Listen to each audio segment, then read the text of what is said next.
What's up, fight fans? It is the TSD Alyas here, back again with another banker, and welcome back to the Split Decision Podcast, the only boxing show where we talk boxing like everybody else.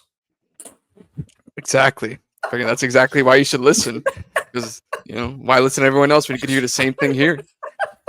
It's literally, that was the best thing I could ever say. I'm telling you right now. That was the first Yeah, thing that came on I thought you were going to go with, back with another banger, But instead he said, no, freaking, just hope you have an hour to waste, just listen to us. That's the best sales pitch I've ever heard.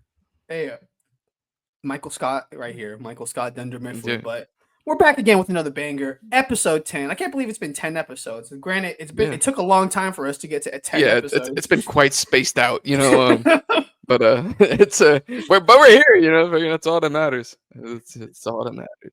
Yeah, I know, man. But Nate, how you doing, my man? I'm doing good, man. I'm chilling. How's everything with you? Everything's good, man. I'm not gonna lie, it was a busy week, so I had to watch the fights after the fact. Mm-hmm. So after most of them went live, I got to catch like the Tim Tszyu one and then the Janny Beck one, but like the Richard Torres and stuff, I had to catch it like the next day or on Monday. It was a busy week, but he didn't miss much with the Richard Torres fight. I'll tell you that much. Oh my gosh! But listen, let's get straight into the news. I mean, obviously, this past weekend in boxing, it was not the sexiest card. I always say that, not the sexiest card, but pretty solid. I mean, a lot of storylines going into the weekend. Yeah. I mean, guys that are trying to become contenders, guys that are trying to prove that they're still contenders. One of those guys, obviously, is the former, WBO junior middleweight champion, Tim Tszyu. And man bounced back in a big way because he stopped Joey Spencer in the fourth round in his homecoming fight in Australia. Nate, what'd you think of this performance? I thought it was, everything you could have hoped for. I don't think this fight ever was going to answer all of the questions, just given the level of opposition. Joey Spencer was, he was brought there to give Tim Tszyu, he was meant for Tim Tszyu to show that he's still capable, but it still was never going to answer all of the questions, I thought Tim Tszyu, he definitely looked more reserved. He definitely learned from Alyas fight where he just went like face first and got clipped because of it. But then like once he was comfortable and started to ramp up the pace, that was pretty much it. There was no real like build up over the course of rounds. Like once he picked up the pace in the fourth round, that was pretty much it. Joey Spencer was getting busted up in his corner, throwing the towel. So overall, it was what it was supposed to be. And at the end of the day, fighters deserve praise for that as well. It's there's a lot of pressure on Tim Tszyu, and he handled it very well. And now it's on to bigger and better things for him. Definitely a performance to get him back on track. Definitely an opponent to get his confidence back up after, two devastating losses in 2024. And I thought this was an impressive performance for what it was supposed to be, which was a tune-up fight for Tim Tszyu.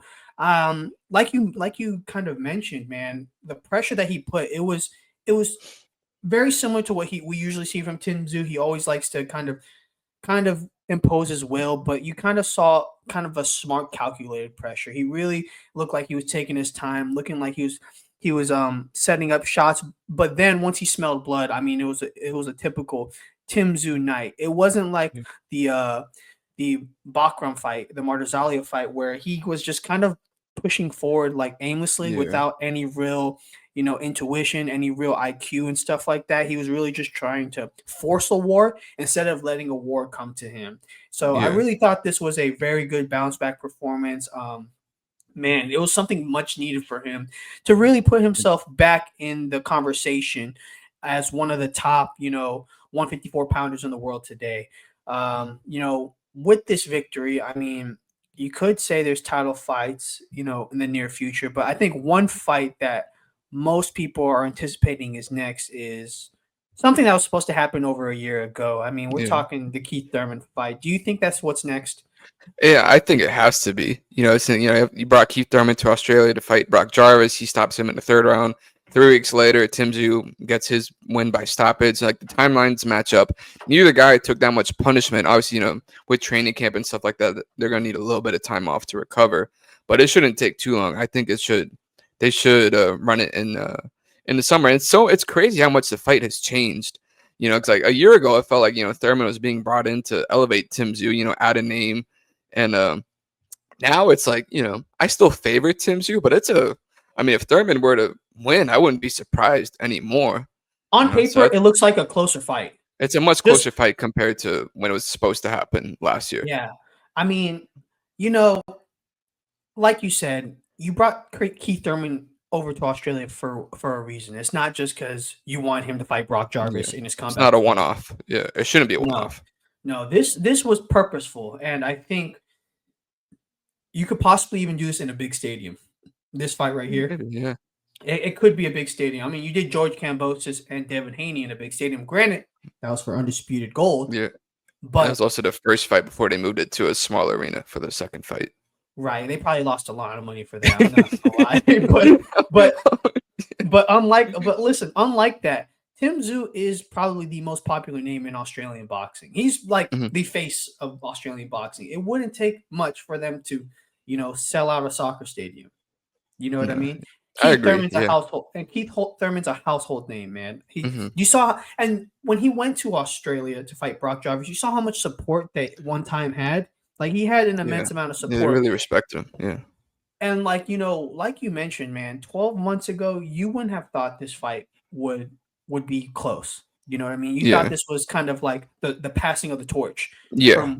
from one, pay-per-view draw to A the guy who's next. trying to become one. Yeah. Yeah. Now it's like, well, the narrative is, does Keith Thurman still have what it takes to compete at the highest level? And does Tim Tszyu does Tim Tszyu, is he still a contender? The real Yeah. question I have is, man, because we really didn't get much answers from either of their fights. You know what I mean? They were Mhm. both tune-up fights. Both tune-up fights, both that ended, I think, in the fourth round. I'm Mhm. almost positive. They No, both Keith ended. Thurman stopped Brock Jarvis in the third round, which is what you said. Hey, You you said didn't that. hear me. That's what I said. That's what I said. But like again, early round stoppages, so we really Yeah. didn't. It was performances that we were expecting from them, but we can't really. This will be the test to see Yeah. which one is still a high level contender. Yeah. Um, It's a perfect crossroads fight, which I wrote about for KO on SI if you want to check it out. But check yeah, out. no, but yeah, But because given the questions that you still have for both of them, like what better way to find out than have them fight each other? Mm. yeah, and what's crazy is just like after Tim Tszyu's performance, even though I was saying maybe like I don't know how hyped I would be about a Keith Thurman fight. Granted, given the circumstances, I'm pretty excited about this. After both of their performances, I mean, you're only as good as your last fight, and both of their last fights they got convincing Yeah, stoppages they and did what showed they're supposed to why do. they did what they're supposed to do against regional level talent. That's what I think Hmm. happened. So it'll Yeah, be interesting. Tim Tszyu obviously had his homecoming fight in Australia. Another guy that had a homecoming fight happened over in Kazakhstan. We're talking about the unified middleweight champion, Mr. Janibek Alamkhanuli. He defeated Anwar Engamasenge by fifth round stoppage in Kazakhstan. Before we even get to the performance, I just want to say the production level that Kazakhstan brought for this super fight, impressive. impressive. It was cinema. I don't know what type of cameras they're using, but the quality compared to Top Rank, it looked like androids. It looked like Top Rank was recording on an Android. I'll just tell you that right now. But Nate, I'm gonna give it to you first. What did you think of Janibek's performance? Um, yeah, I thought. I mean, it was meant to be a homecoming fight, and he did what he was supposed to do. And he dropped Engamasenge. I hope No, I'm you got saying that. that You name got right. that. You got that. You got that. Engamasenge. Yeah, yeah. So I mean, obviously, he drops him in the first round, and then dude, the knockout was devastating. Like what he rocked. What was it? Back to Oh back my right hooks, I yeah. believe. Oh That my was gosh. Yeah. devastating. I'm Yeah, not gonna I'm so lie. I glad they thought, stopped the fight. I'm so dude, like, cause he was out on his feet. I yeah, was but I worried. thought he was gonna be like out cold. Like I thought his Yeah. jaw was It's like broken. he was out and then he got dropped again, and that was like what woke him up. It was Oh like, my god. but he was It's tough, like, man. But he was tough. yeah, But I Ingram think was though thinking, this Janibek performance was solid. I think he was mhm, dominant throughout. Controlled the fight, wasn't rushing anything. And that's the thing about Janibek is that, as dangerous of a fighter he is and how powerful as a puncher he is, he lets the game come to him. Like he finds mhm, openings and he kind of waits till you overexpose yourself to yeah, really find his target. And this was another example of that. And man, again, a guy who continues to dominate the middleweight division. And yeah, speaking of that, let's get to the middleweight division, the Ring Magazine rankings. Obviously, Janibek is at the top with the Ring Magazine title and a couple more titles. Denzel Bentley, number two, or no, number one. You look at the wait, What wait, the wait, wait, hell? wait. What's going on here? Woo! Oh, I was gonna say. I was like, what's going? What? I feel like there's a few names missing. Boom. And this is Okay, the real that's one. much better. There we go. All right. I So was my eyes were about to pop out of my head. you I were about was to be like, like, what's going you're about on to be, here? dude, you were about to be like, yo, is there like a, Like, freaking, is where's there, Agent Broner? You know? all right. So we look at 160 pounds. Obviously, Janny Beck's number one. This Ring magazine right here is vacant. But number two, we got Carlos Adames, which I think should be the fight to make next in the middleweight division, just because, you know, Carlos Adames is the WBC champion. I think, you know, the performance that he put up against Hamza Shiraz should put number one versus number two together, and you get a Ring Magazine middleweight champion out of it. Yeah. Obviously, you have Angelani Lara right here at number four, Hamza at number three, Chris Eubank Jr. at number five, which is pretty interesting because he's fighting Conor Benn, who I don't even know what weight he's at anymore. But Yeah.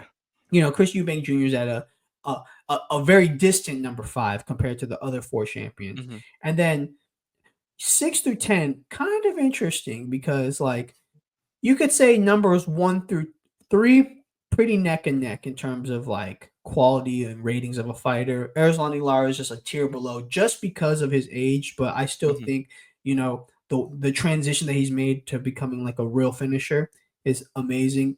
Chris Eubank Jr.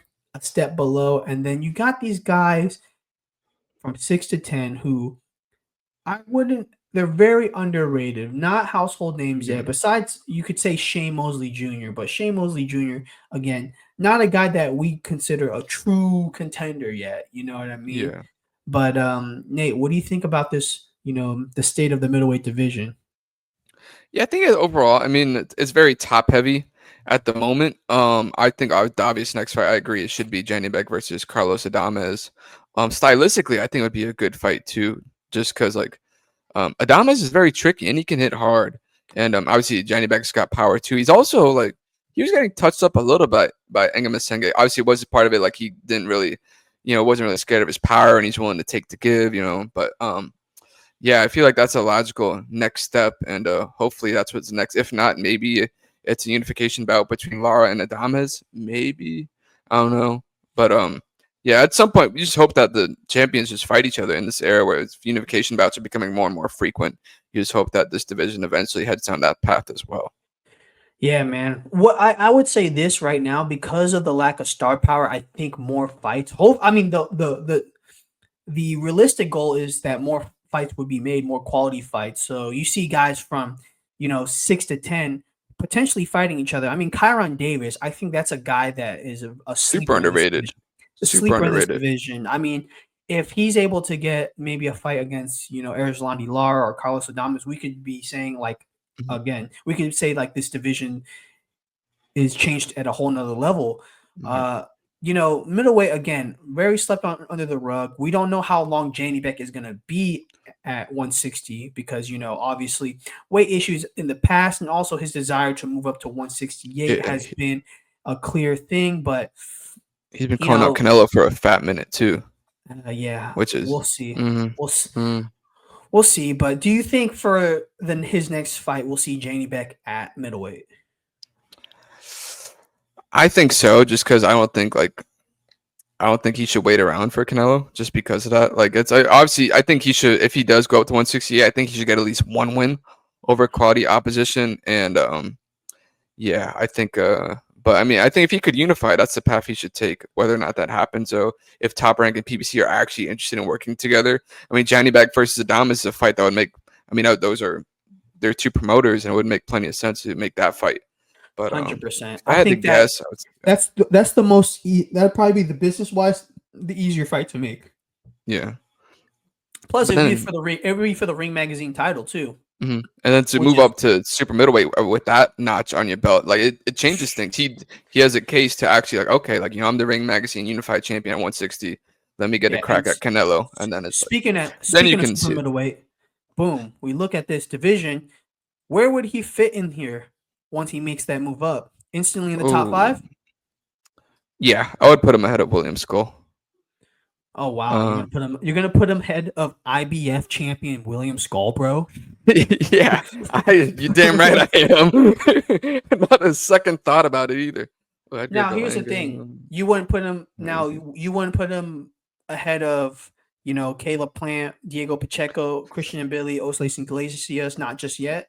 No, not just yet, because they have quality wins at 168, and I think they could all if Canelo didn't have all four belts and was defending it against blown up middleweights, like they could have a claim. They could easily have one of the four belts.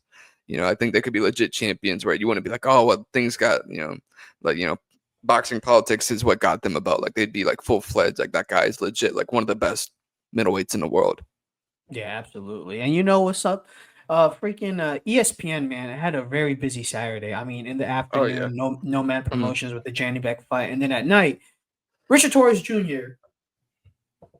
getting the nod for main event, defeating Guido Villanello by unanimous decision in a very, very, very fight. It was a It's it was a definitely fight. one of the fights of all time for sure. One of the fights of all time. And you know what's crazy is at the last podcast I said, "Yo, I'm excited for this fight because I think we had We both were. two exciting fighters, and that is exactly what we didn't get." Nate, I'm gonna Yeah. let you kind of break it down because if I try to break it down, I'm gonna fall asleep. I mean, if I was gonna break it down, I'd try to give you a hug, but I wouldn't be able to through the screen. I would because I was pretty much Guido just held, and then he held, and then he held some more. You have any idea how much you have to hold for a referee to take a point from you in the second round for holding? Like that's a lot of holding. Yeah, I mean, tough matchup just overall. Like, I mean, at the end of the day, it was you'd hope that someone would have been elevated from this, and like it just kind of left more questions and answers and wondering what the hell I watched. Like I was too busy watching Houston versus Florida. I was like glancing up and kind of like looking down at the fight, like looking up at the game, then like looking down at the fight. I guess for Richard Torres, it's still the most important win of his career, just given the Guido Vanella was a quality step up in competition, and Torres found a way to get the win. He landed some big shots too. It's just tough to get a gauge just because I mean Guido Vanella had he literally just held. He fought a little bit and he touched up Torres a little bit, but it wasn't like yeah, I don't know. I mean, just It's quality win for Torres, but it's just it's that was tough to watch. it's crazy when you think about the Guido Villanello that came to fight Richard Torres versus the one that fought Efe Ajagba and Yeah, Arslanbek Makhmudov because yeah, those two Guido Villanellos were killers. Killer yeah, instincts, straight pressure, agility too, just throwing at a high volume. And this guy became a wrestler. Like yeah, like like clinch work Muay Thai guy. Like he was just straight. I was like, man, and this was his main event, bro. His yeah. main event. Like that So I'm was in horrific to watch. dude, and so Horrific. that brings me to my next question. Should Guido Vianello ever main event a televised card again? Not until he wins a couple more entertaining fights. That's for sure. That's a yeah. That was I a th- I think I think what will happen is the only way Guido Vianello is going to headline a card again is if it's against another heavyweight prospect yeah. that That's Top on the Rank way up. is trying to that Top Rank's trying But to. even then, look, I would avoid him like the plague, man. That was tough, man. That I was don't like know. his nickname's the Gladiator, and he freaking Style held all night long.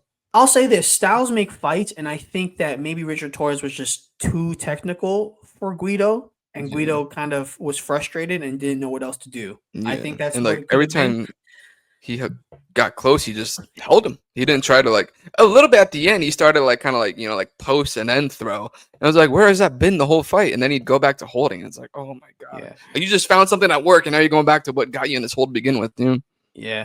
Well, Richard Torres advances to become 13-0, 11 knockouts, first decision of his pro career, which is pretty crazy to think about, honestly. At 25 years old, had a besides the disqualification win that he had, it was 100% finishing rate for him. Mhm. First time he went the distance, but I mean, he handled Guido Villanello pretty convincingly. Is he ready for the next level, though? I'm not sure. I worry about his physical limitations, just like his height and his strength. He's quick. He's got fast hands, but he's also like very hittable as well. So that's like when you look at the top names at heavyweight, that's like I would have to see like another win or two before I believe that. What I actually think would be a good fight, where we're going to talk about this guy next, but I feel like, like a Philip Hrgovic versus Richard Torres would be a very interesting like next step for both of those guys. But yeah, but I feel like a couple more quality wins before I'm fully convinced that Richard Torres Jr. can hang with the big guys at heavyweight. For sure. Shout out my dog Flip Hrgovic. Yeah, I Shout out spelled Nate. it right this time. Oh my god. Yeah, Well, that's why you need Hrgovic, copy editors. over in the UK, he got the job done. Become as a late replacement, by the way. He got the job done as a late replacement, defeating Joe Joyce by unanimous decision in a convincing way. I mean, he didn't stop Joe Joyce, which Filip Hrgovic has never been the hardest puncher. I mean, but he outboxed him throughout, was able to land an immense amount of shots. Again, Joe Joyce's punch resistance is not there anymore. The relentlessness, the high volume that was once there, it's not there anymore. The kind of the reaction time that was already slow has become even slower. And again, I just don't know where Joe Joyce goes from here. I don't. He should retire. That's where he should go. He's taken so much punishment in his career, and that's the danger of being a guy who's like reliable on your punch resistance. Take one to give one, especially at heavyweight. Once that punch resistance goes, like it's usually you're not too far off from being done. And and the thing is too, that was his strongest attribute. That's what was able to get him going on that, punishing guys, kind of getting forward with them. And what's interesting is that he started his pro career really late, like in his mid 30s. He was an Olympian. A silver medalist. Yeah. And at 39 years old, it already seems like, even though he's not even that far into his career, it already seems like it's over. Obviously, age, but I think once he took that punishment from Big Bang in those two fights, I think it just deteriorated the lifespan of his career by several years. Nosedived. It literally nosedived. I mean, we talked about it with the Derek Chisora fight. He wasn't able to get out a gassed Chisora, who was gassed for the last 6 rounds of the fight. Yeah, he was gassed when he stepped into the ring. Okay, sorry. Disrespectful. It's bad. Okay. It's okay. It's okay. I'm not going to get beat up. You will. You will by Joe Joyce. But again, it's hard to see where he goes from here because, again, at 39 years old, it's hard to come back from devastating loss after devastating loss. I think he's literally 1-4 in his last 5. I think that's. I believe so. Yeah, I think that's. And dude, it's just he was already slow as it is, but you go back to 2022 when he stopped Joseph Parker, and you look at the guy that came and fought Filip Hrgovic. It's not even the same guy. Yeah, night and day. Night and day. It's not there anymore. It's how we were talking about Tim Tszyu, where he was kind of pushing forward aimlessly against Bakr Murtazaliev. That's kind of what Joe Joyce is doing now. He's still eating shots, but he's he's like, I'm gonna eat these shots, but once I catch him, it's gonna be over. But those shots are not coming. Those shots are not landing. Those shots are not happening. So it's man, it's hard to watch. But for Filip Hrgovic, I think again, it was I wouldn't say an impressive win, but it was a solid win for him. Yeah, a win to get him back on track. I think, given the circumstances, the fact that he was a late replacement opponent, I would say I was pretty impressed, considering he was visibly, a little tired, but he's able to survive. And I mean, he caught Joe Joyce with flush shots and was able to hold him off, to get the win. So I would say, just given that, he was he had about it was a month's notice or something like that. So I think, given those circumstances, I would say I was impressed by. I will say this. Given the fight we saw, I couldn't even imagine what a fight between Joe Joyce and Dillian Whyte would have looked like. Oh, that would have been horrific. I low key think we were blessed by not seeing that fight. Yeah. And I'm a Dillian Whyte guy, but it just I don't know. At these stages of each of their careers, it would have looked like a retirement house. I'm not gonna lie. Freaking retirement beef being settled.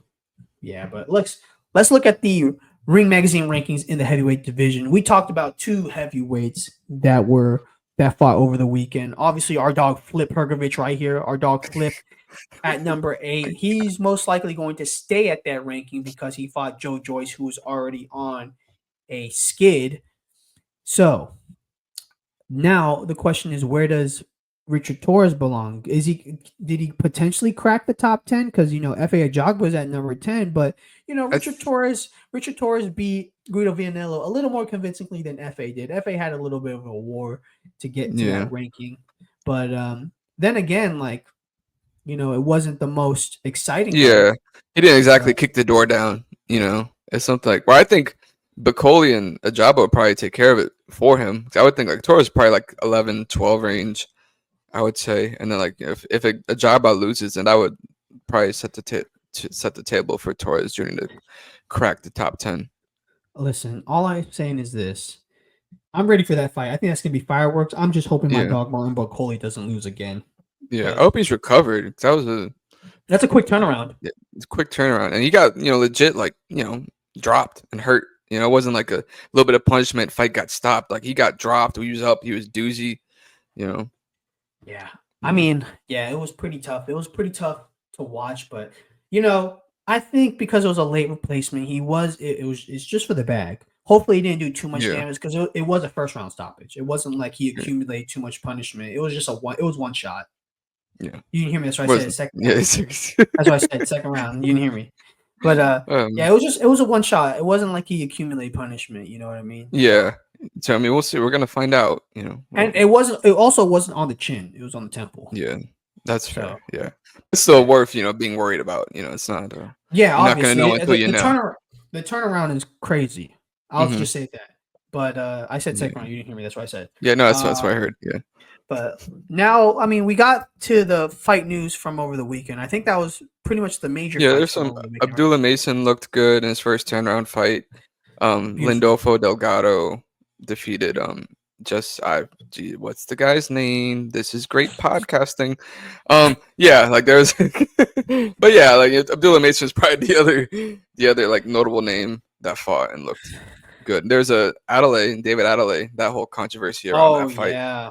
Oh my gosh. That's refereeing's not an easy job. Yeah, but we're on a time crunch. We might be doing something special interview after this fight.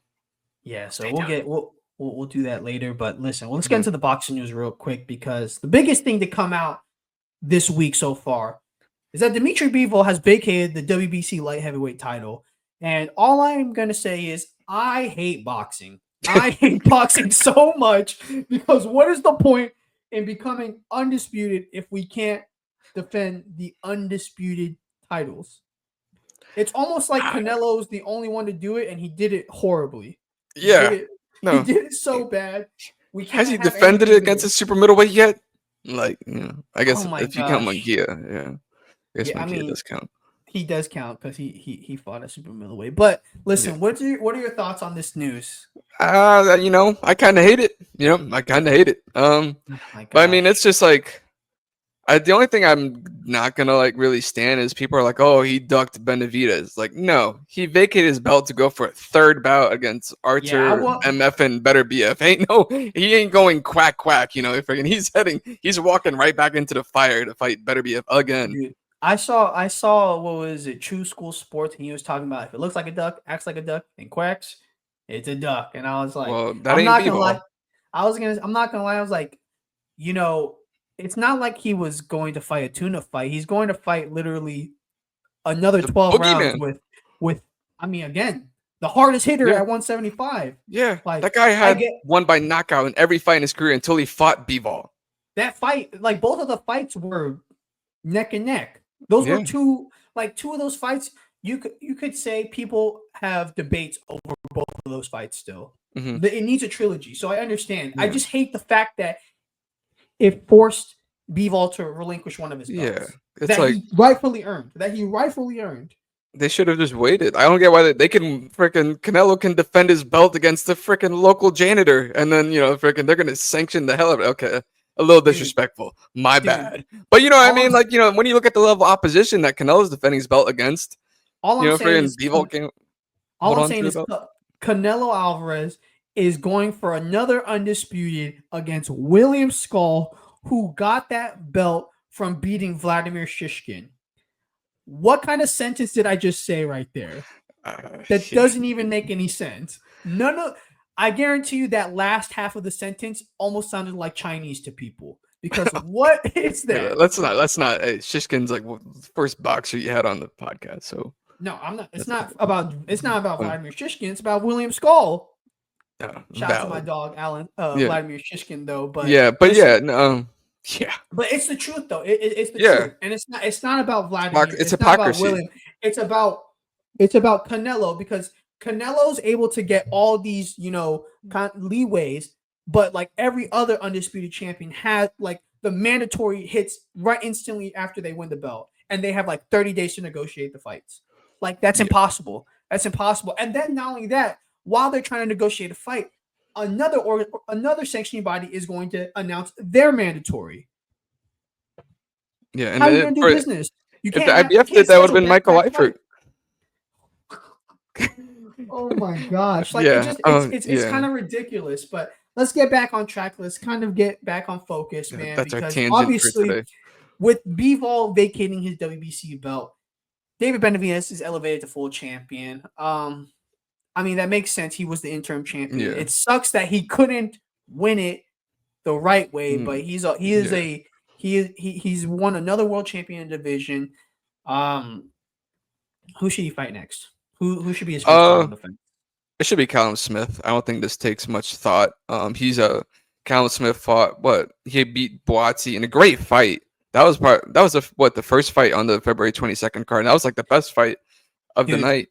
Great fight. That should be now, next. Where it should be. What the hell is he? It should be. But this is the WBC rankings right now. Yeah. This is literally the WBC rankings. Beterbiev's number 1, Morrell's 2, Albert Ramirez is number 3. Do you see Callum Smith anywhere in these WBC rankings? Yeah, but he has the WBO interim belt, so they can like pass it off as like another champion that he's going to defend his belt. I mean, I don't know, but it could. What? It might be. I would be lying if I said I'm fully fluent on the freaking alphabet soup of boxing. But it could be that because he's a champion of another. Because he's a champion of another sanctioning body, he's not ranked by the WBC, which is, I mean, if that's the rules, like, so be it. But it is what it is. But here is the rankings, the official Ring Magazine rankings at 175. Obviously, Bivol and Benavidez number 1 and number 2. Benavidez number 2. Callum Smith number 3. That is the most obvious should be one. Next. Yeah, it's the most obvious one because Buatsi, Yard. Here's the thing: Buatsi lost to him. Yard has lost to Beterbiev. Morrell and lost to Benavidez. Yes. Willie Hutchinson, I think, lost to Buatsi. Like, this is the most likely fight. The real question is, can the PBC and Matchroom Boxing play nice? Ooh, that's another fight in itself. That's literally there's a fight before the fight. I think Benavidez is more like, but he's with Samson Lukowicz, I think. I mean, he is. So whether or not that has anything to do with it, whether he's like fully PBC, but we'll see what happens. I mean, that fight should be next. That's a fight that makes sense for both sides. Callum Smith's on the back 9 of his career too. If he's going to capitalize, now is the time for him to do it. And and also who even knows? Because he took even though he won against Buatsi, and pretty clearly he took a lot of punishment. And at his age, I think he's 34 or 35. That was a lot of that fight was a lot of inside fighting. It was just that was a brutal fight. That was a great fight. But let's see. He's 34. He's got some 34, but there's some mileage on there because I mean, you think about it, he's fought for a long time, like for a while. I mean, dude won the World Boxing Super Series? Yeah, World Boxing Super Series. He beat George Groves. He stopped him. Yeah, that's what I'm saying. It's just at one point he was the number 1 super middleweight. And just what the success that he's had at light heavyweight, even after the his fight against Artur Beterbiev, I mean, it's impressive. He has to capitalize now. There's no better opportunity to fight for another world title. It's made for him now. It's made for him because it's like final chance. Yeah, David Benavidez was the clear-cut next contender, and now with him being a champion, it opens an avenue for the rest of the contenders who, if we look at the rankings now. Numbers 3 through 10, the ones who were waiting on this Beterbiev Bivol trilogy, which They would have had waited years because after this fight, number 2 would have fought next, right? Yeah, he And might still depending on get him how, next. yeah, and depending on how that fight went, a couple more fights between those guys, these Mhm. guys would have been waiting for years to get an opportunity. And now with David Benavidez as world champion, they probably don't have to. So Yeah, that's my little tangent on that.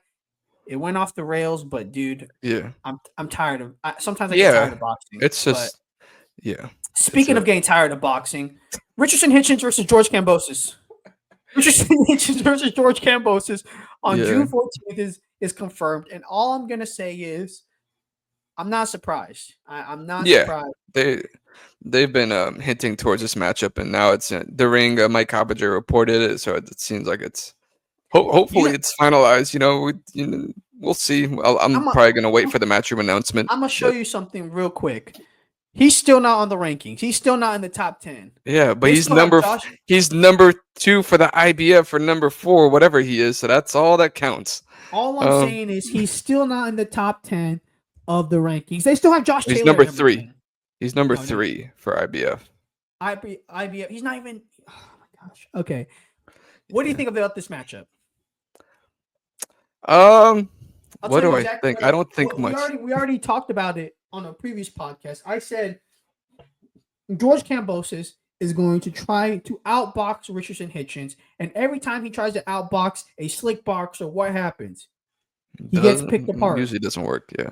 It doesn't work. It literally doesn't work. Lomachenko didn't work. Devin Haney twice didn't work. The only person that worked with was Teofimo Lopez, and that's because he had half a year to prep for him.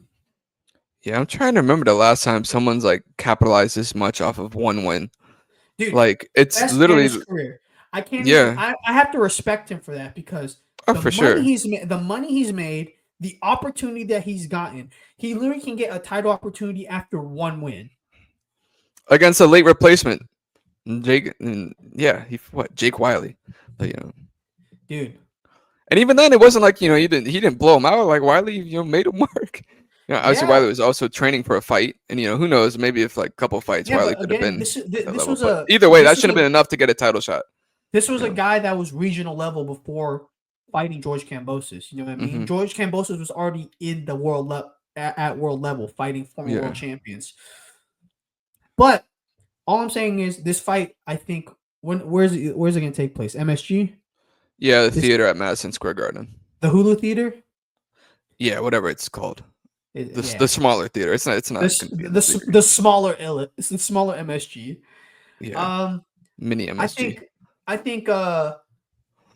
I'm not gonna say this is George Kambosos' last shot because if he gets another win, he might get a shot. He might get another shot. So he's gonna get a unification bout against Teofimo Lopez in a rematch. He beats Richardson Hitchens. I just think that he has to fight like George Kambosos. That sounds. He's got to turn into a dogfight. He's got to make Hitchens fight. Yeah, he has to. He can't give Richardson Hitchens any time. You can't let him think. That's literally it. It's a thing. Boxing's a thinking man's game, and George Kambosos, his brain is very little, but his work rate is great. His work rate is fantastic. Okay. All I'm saying is that his work rate is fantastic. So he just has to make it a dogfight. Yeah, that would be. He's gonna beat me up. I know for a fact he's gonna beat me up. I don't think either of these two guys should be ever be too thrilled with us if we ever met them in person and they listen to this. I've never said anything bad about Richardson Hitchens, but George Kambosos, listen, if he ever punches me in the face, I'm gonna be like, yeah, you're right. Okay, let's not tempt fate here. All right, let's get into the next boxing news, man, because Shakur Stevenson versus William Zepeda is ordered by the WBC. This is a fight where it's been rumored for a while, actually. I mean, ever since the first William Zepeda Tevin Farmer fight back in November, this fight was rumored. And now it's officially being ordered. Back in November, I was a lot more excited for this fight. Now that there's 24 rounds of Tevin Farmer versus William Zepeda has passed, I'm not as excited for it. What do you think, Nate? Yeah, it's I'd be lying if I said my excitement hasn't tempered a little bit. Yeah, I mean, Cepeda had to work to get those 2 wins over Tevin Farmer, and people think Tevin Farmer some people think Farmer has an argument to have won one or both bouts. I don't know about his first fight was closer than the second fight in my opinion. But either way, like, if you think like if Farmer was able to do that against Cepeda, like what's Shakur gonna be able to do? Yeah, hopefully. I mean, but still, like I think this could be the kind of performance that Shakur needs. Where it's like he can 100%. like 100%. an And exciting fight that he can win. I can't believe I yeah, said exciting fight and Shakur in the same sentence. But yeah, you're gonna get beat up. You're gonna get beat up yeah. by Shakur. Oh All my I'm saying God. is a lot of people were giving Shakur some flack over his win against Josh Padley, but I thought it was an Yeah, it's impressive performance. impossible circumstances. I, Yeah. I, I would say this. I would say this. You can't call Josh Padley a plumber because he stopped Mark Chamberlain. Mark Chamberlain, if you're a boxing pierce, you know that Mark Chamberlain was on the up and up in the UK. Hmm. Like you, Yeah. you already know that. Uh, Shakur dominated that fight and stopped him in the 7th round. Shakur is not a power puncher. People are thinking he should have lights out Josh Padley in like round 3. Shakur has 2 broken hands, or at least 1 broken hand. Yeah, he does not have good hands. So like, I mean, as far as just power wise and just like stability wise, durability wise, not it's just it wasn't going to happen. The fact that he was able to stop him within under 10 rounds, that's impressive in and of itself. I think this was one of the better Shakur Stevenson performances. I think this fight right here, William Cepeda was kind of exposed with his Tevin Farmer fight. He fought a slick boxer and he had a lot of trouble. He's fighting a guy who's a lot sharper, a lot more defensively savvy, a guy whose footwork is probably the best in the game, knows how to manage range really well. Could be a tough time, but again, for Shakur, he's a slow starter, and Cepeda starts hot he just instantly. out the gates. His volume. Out the It's gonna gate, be. I don't think he's ever fought out anyone the like William Cepeda. out the gates, he's gonna throw 100 punches. Yeah. Out the So, gates. So like it'll be an interesting matchup stylistically, but the hype for it, at least for me, has died down. a We'll see. little bit. Yeah. We'll see I what. still want to see it though, just because the I style mean, matchup, like see I it. want to see it too, but again, I just think that invincible aura, that boogeyman aura that Cepeda had, shattered the moment Yeah, Tevin it's not Farmer. there anymore. I don't think it shattered the moment Tevin Farmer won or knocked him down. I think it shattered in the second fight when he couldn't stop a Tevin Farmer who was injured. Hmm. That's when it shattered completely Yeah. because And he had him hurt like multiple rounds. yeah. And it went to a majority decision. Hmm. Yeah. Oh, Yeah. It's tough. all right. But Well, we'll go into the last bit of boxing news before we go into our game, man. Diego Pacheco, someone that we're both very high on, withdrew from his first bid against Christian and Billy. Interesting, Matt. Interesting kind of developments because I thought this would have been a very good crossroads fight for both guys because both guys are serious contenders at 168, but they're not right at the upper echelon just yet. They're very much still being built up as boxing stars. So I thought a fight between these two could really elevate one of these guys. When you found out this news, what did you think? Wasn't happy, because I just feel like this would be a perfect like next fight for both of those guys. Like they're both like right at the top, and like a win could like easily cement like the winner as like the one guy like right behind Canelo at 168. And instead, like, it's like, what are they doing? Like, are they just gonna like wait for the Canelo fight, or like, at some point they have to fight each other? So it wasn't too thrilled. And yeah, now it's like it seems like we know what Diego Pacheco's next step's going to be. Now I wonder what the hell is Billy going to do? Like who is he going to fight next? I hope Christian and Billy fights like a former world champion, like or like another contender. I just need him to get out of Canada. Like he keeps fighting in home territory, and if you're going to be a world contender, you're gonna have to try. You're gonna have to be well traveled. Yeah, like no, well traveled. Canelo ain't going to Canada to fight him. No, not even close. I think what I think would be a good fight for Christian and Billy would have been freaking Lester Martinez. That would be interesting. I would like to see. I think that would be get one more win probably. I don't know, but because Lester Martinez fights with Pro Box, it would probably be easier for him to move around. Promotion to promotion. I think that would be a great probably matchup. willing to go to Canada to fight him too. I'd imagine. 100%.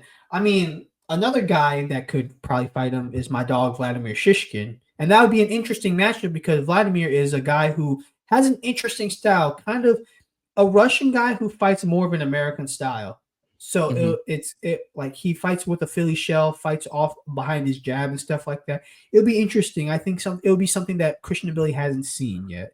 So Yeah. Yeah. it's interesting, but we're talking about what could be next for Christian and Billy. We probably know what's next for Diego Pacheco because I mean, Pacheco versus Trevor McCumbee looks to be next. Pretty puzzling to me, Nate. Yeah, it was reported by Jake Donovan's from Boxing Scene. Yeah, that seems like that's what's next. It's just, is this really a big step up from Steven Nelson? It kind of feels like it's the same. And like, don't get me wrong, like McCumbee like was surprised against Caleb Plant. Even I mean, he dropped him.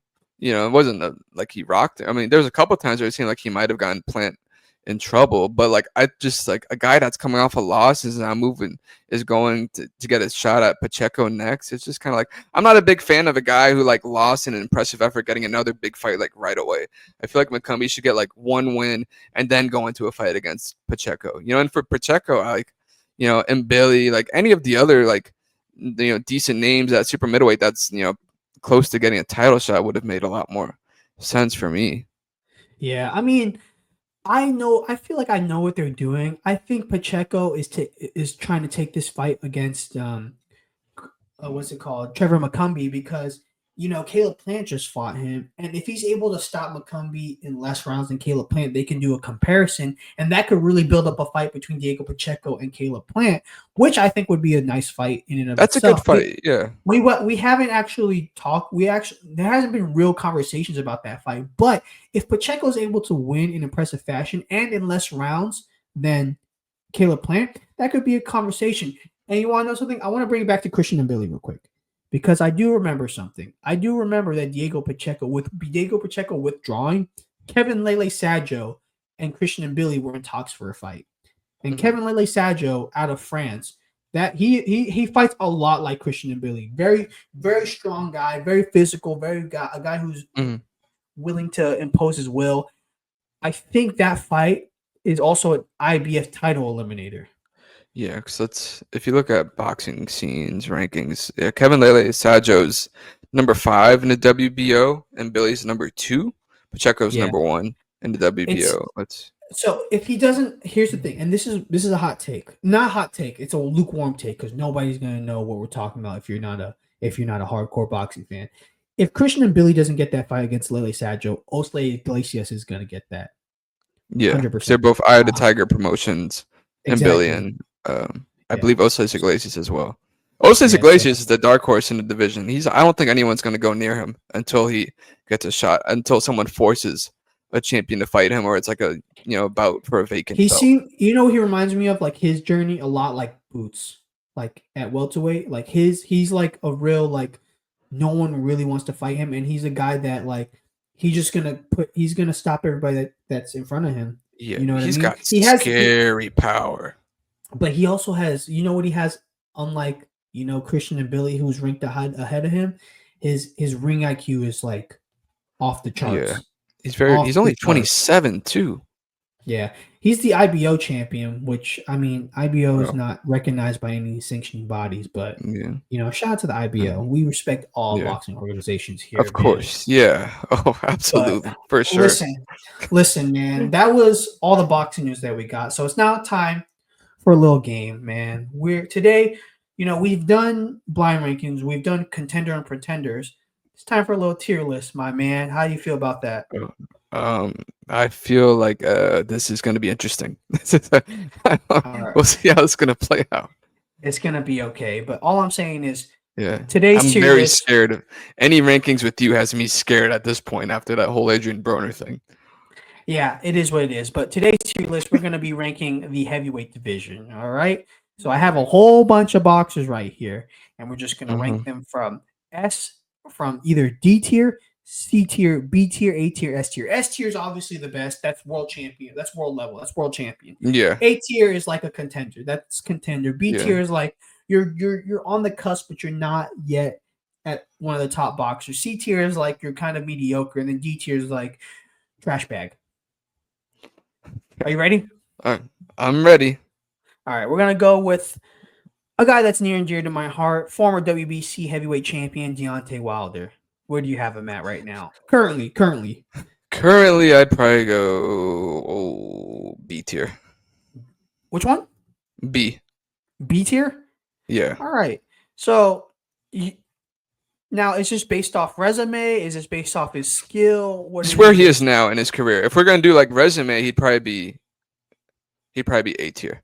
We're doing based off where he's at right now, and Yeah, I so I would can go B tier. B tier. All right.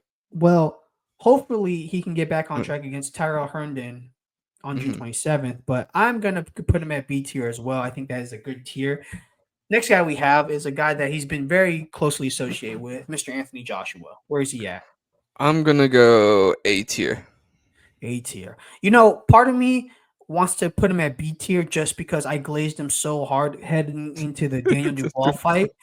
But I can't lie. Like I still think skill wise and I still think quality wise, I still think Anthony Joshua is still one of the top heavyweights. So I'll put him at A tier as well. Yeah. Next, we have the unified heavyweight champion, former undisputed heavyweight champion, former undisputed cruiserweight champion, Mr. Alexander Usyk. Um, S. S. All right, D Yeah, tier it not is. even. Okay, man. S. It's not even a question. Yeah, not even no need for a debate. One of the greatest heavyweights of all time. He's already solidified that. Now, the next guy we got is the current IBF heavyweight champion, Mr. Daniel Dubois. I'm gonna go A as well. You can go But he A. would like if we were gonna go like within tiers, he'd be a little ahead of Joshua because he beat him. But yeah, they're in the Yeah. same tier. You I know would what's say. crazy? You know what's crazy is I want to put him at S tier so bad because he's a world champion, but that loss against Usyk really just puts me at. He's like on the Yeah, cusp of he's like on the cusp of S, but like just yeah, right yeah. at the borderline of A. So He's not at yeah, Usyk's level until he rematches him, and obviously if he were to beat him, our tune changes completely. But for now, yeah. I'd say A tier, and within A tier, he'd be ahead of Anthony Joshua because he beat him. All right, I agree with that, man. Next boxer we have is Mr. F.A. Ajagba. Ooh, I kind of want to go B tier. I think B B tier. tier. Yeah, So I'm not gonna lie, despite him being ranked in the top 10, right now I still see him at C tier because I just that Guido Villanella fight.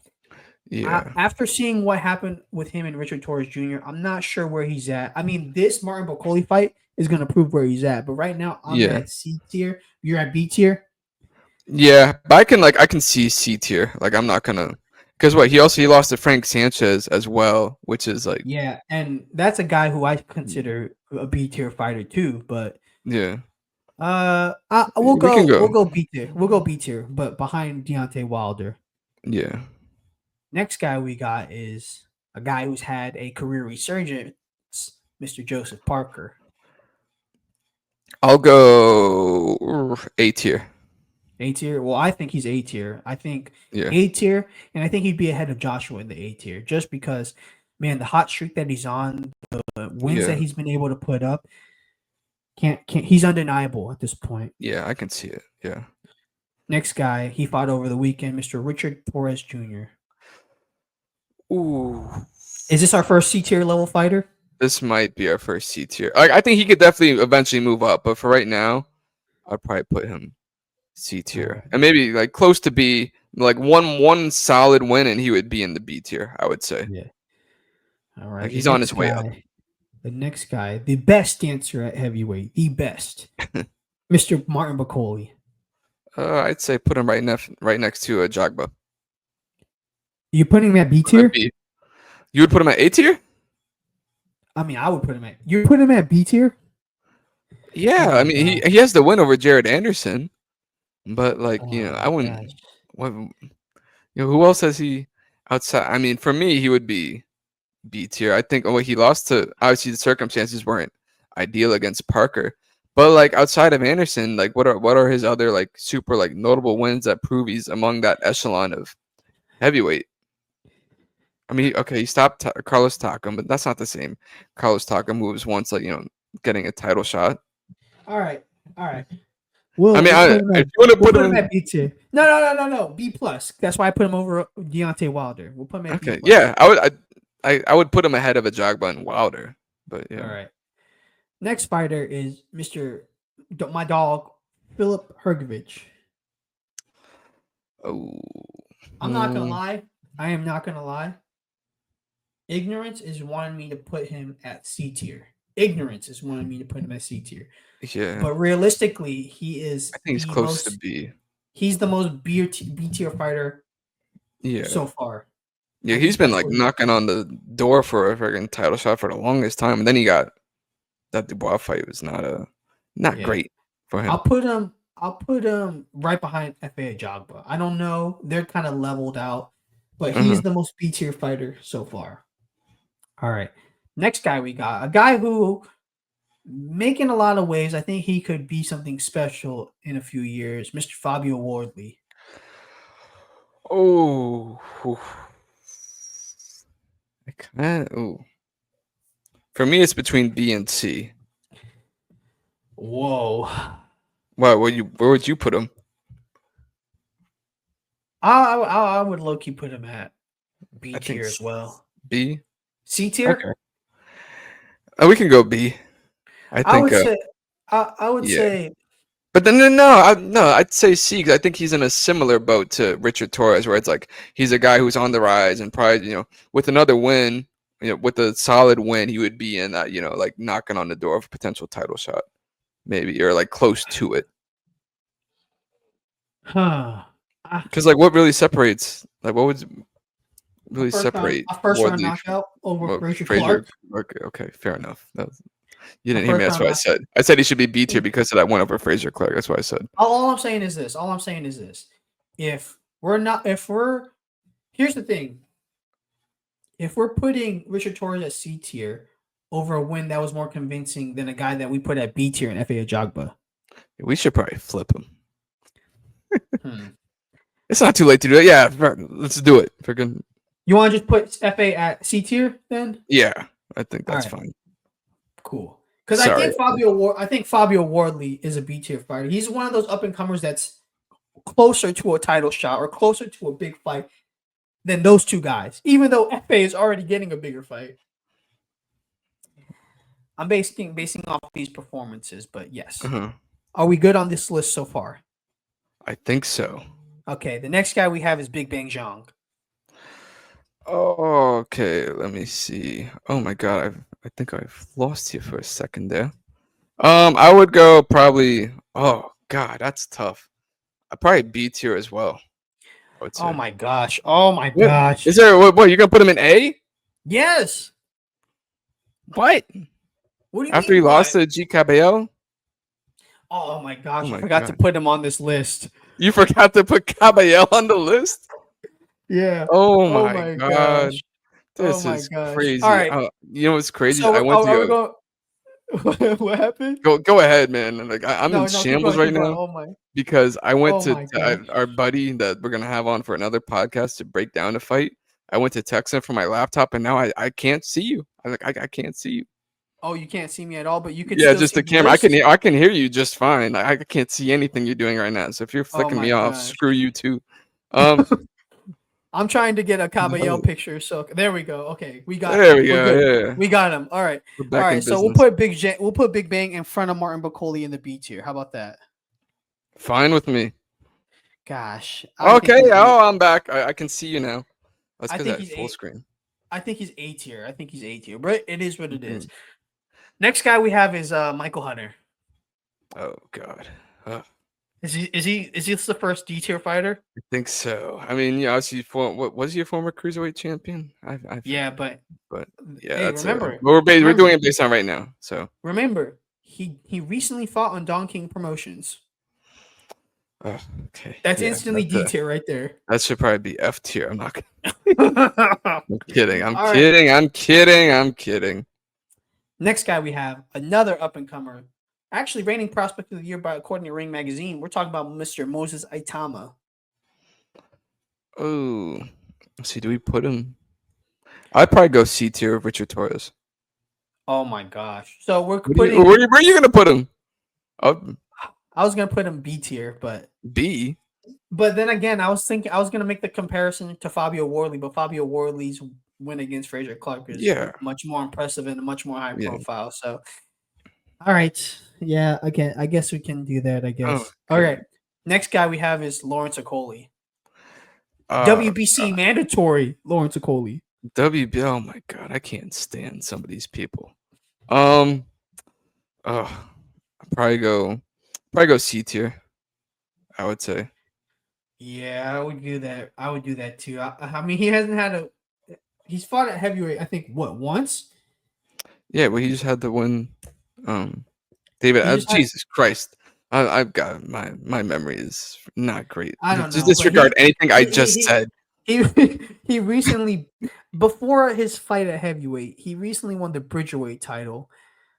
I don't Oh know. yeah, That's F. what it was. Yeah, he's C tier or D tier. I don't know where he's at, but I'm leaning more towards D tier because I don't know what he did to earn that mandatory status. Yeah, I would be fine What with are we putting doing? that. I would What put are him we at doing? put him at D. D. Okay. All right. Next guy we got Frank Sanchez. Low key. Yep. I'm thinking C tier for Frank Sanchez. I mean, he did beat F.A. Ajagba. Granted, that was many moons ago. Yeah, but he did lose yeah, to Jake Caballero. yeah, C tier is fine. All right, I'll put him there. All right, next guy we have former unified heavyweight champion Andy Ruiz.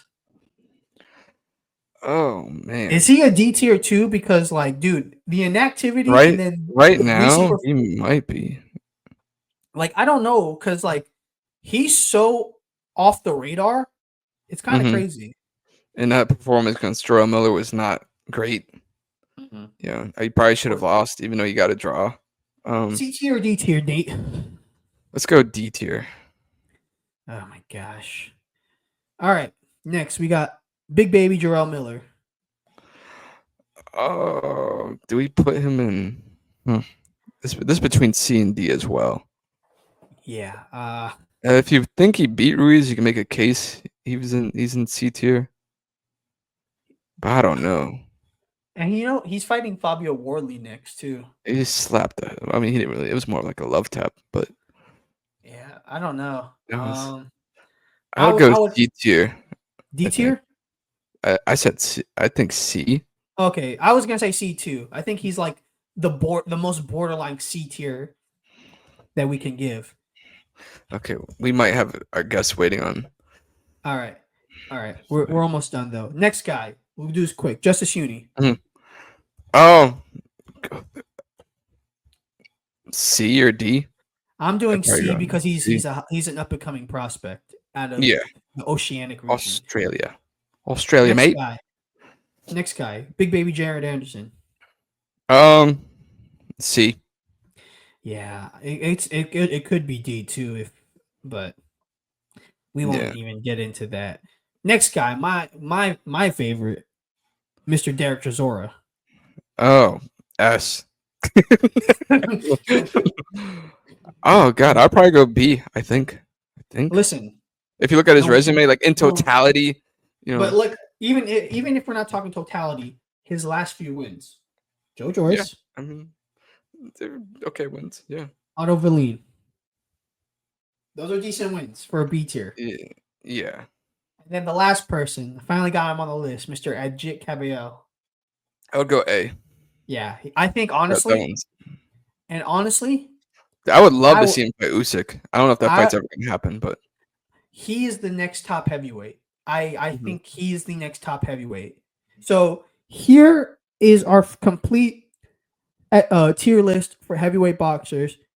If I forgot somebody, it is what it is. But could we get canceled for this list? There's a potential, but I think we have a pretty accurate list in and of itself. What do you think? Yeah, overall, it's not too far off. There's some guys you could quip about, whether they're here or there, and there's some guys we were close on, had legit, conversation about. But overall, I think it's a solid list.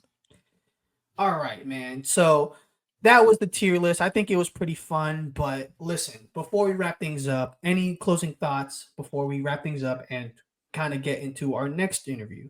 No, I think this was a fun podcast. That was a lot of fun, and can't wait to break down John Ennis versus Imantas Stanionis. Is a great fight. Can't wait to get into that next week and breaking it down and doing a little preview episode for it.